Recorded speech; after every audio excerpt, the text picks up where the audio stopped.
Students, जितने भी reaction होते हैं उसमें ज़्यादातर रिएक्शन में कोई ना कोई इफ़ेक्ट होता है। रिएक्शन में इंडक्टिव इफ़ेक्ट हो, मीज़ोमेरिक इफ़ेक्ट हो, रेजोनेंस हो, ये तीनों चारों इफ़ेक्ट होते हैं और ज़्यादातर 90% 99% रिएक्शंस में फंक्शनल ग्रुप जुड़े होते हैं, जिनके फंक्शनल ग्रुप की वजह से ही कि सिस्टम में चेंज आता है, नया मॉलिक्यूल बनता है, नए बॉन्ड बनते हैं। तो यहाँ पर इंडक्टिव इफेक्ट की बात कर लेते हैं।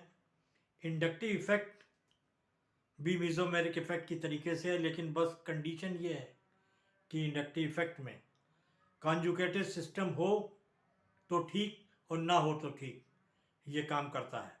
क्योंकि इंडक्टिव इफेक्ट सिग्मा बॉन्ड पर डिपेंड करता है, वर्क करता है, और जबकि रेजोनेंस और मीज़ोमेरिक इफेक्ट कॉन्जुगेटेड सिस्टम पर ही काम करते हैं।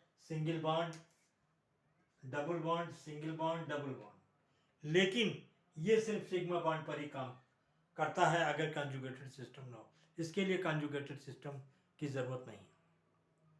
तो देखिए, in inductive effect, if conjugated system is present, that's good.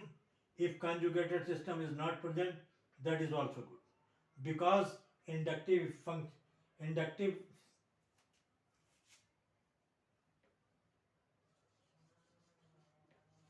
effect is basically work on the sigma bond, not pi bond. But functional group is needed, either electron donating or either electron withdrawing group. NO2 जो है electron withdrawing group है, OH जो है electron donating group है।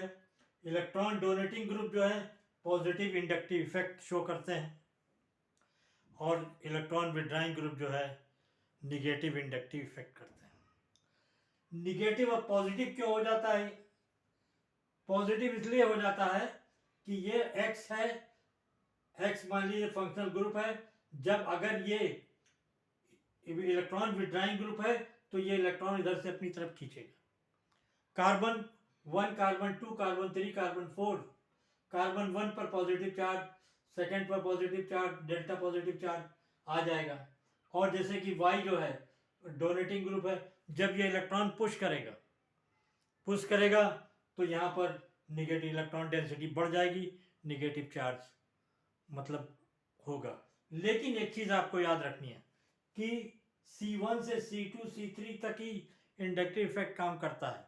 बाकी C3 के बाद inductive effect जो है वो प्रॉपरली काम नहीं करता, करीब करीब वो ख़त्म हो जाता है। और इंडक्टिव इफेक्ट चाहे निगेटिव हो या पॉजिटिव हो, एग्जिस्ट करता है। बाकी C3 के बाद बहुत कम हो जाता है।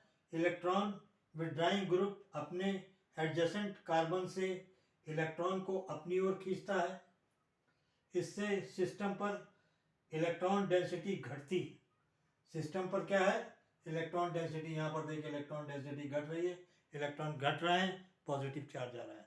यहाँ पर इलेक्ट्रॉन डोनेटिंग ग्रुप जो है इलेक्ट्रॉन डोनेट कर रहा है, तो यहाँ पर जो है निगेटिव चार्ज आ रहा है।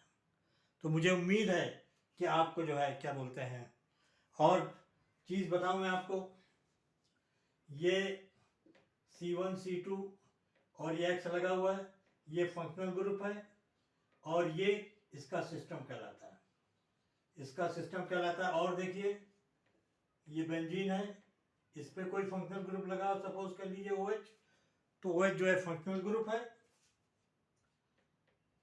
और ये बेंजीन जो है सिस्टम है। तो इसमें इसका कंसेप्ट भी आपको क्लियर होना चाहिए कि what is the system and what is the function. And okay, thank you.